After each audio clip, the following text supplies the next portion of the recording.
Magpapadala naman ang Pilipinas ng mahigit 100 tauhan sa Myanmar at Thailand na tinamaan po ng malakas na lindol.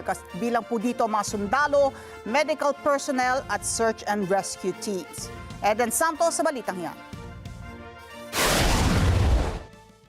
Ipinagutos ni Pangulong Ferdinand Marcos Jr. ang agarang pagtulong sa Myanmar at Thailand.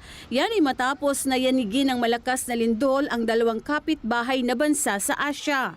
Ayon kay Presidential Communications Office Undersecretary Claire Castro, magdi-deploy ng mahigit 100 na personnel ang gobyerno na tutulong sa medical, search and rescue at iba pa.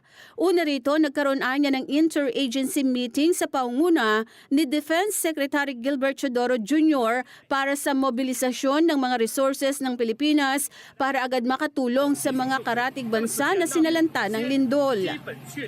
At bukas nga po ang tentative travel date po for deployment ng ating mga kumakatawan. Parang lalabas po, ang grand total po ay 114 personnel ang ating ipapadala bukas. Tentative date po yan. Ito'y manggagaling sa mga ahensya tulad po ng DOH.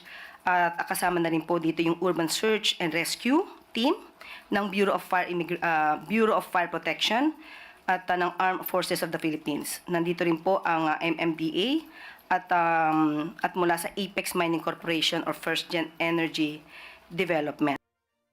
Sa tala, may mahigit 1,700 kataong nasawi sa 7.7 magnitude na lindol sa Myanmar. 3,400 ang nasugatan at 300 ang nawawala, habang sa Thailand naman ay nasa 18 ang patay at halos 76 ang natrap sa ilalim ng mga gumuhong gusali kung saan nagpapatuloy ang rescue operations.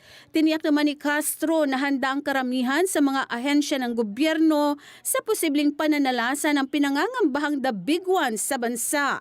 Sinabi nito na nagkakaroon ng earthquake drill, fire drill at may mga nakahandang go bags.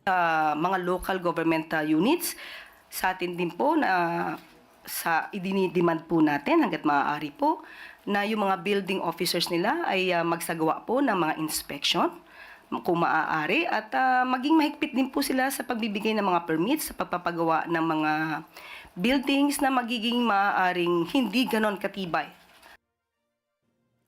Eden Santos para sa Mata ng Agila. Matatag, matapang, matapat.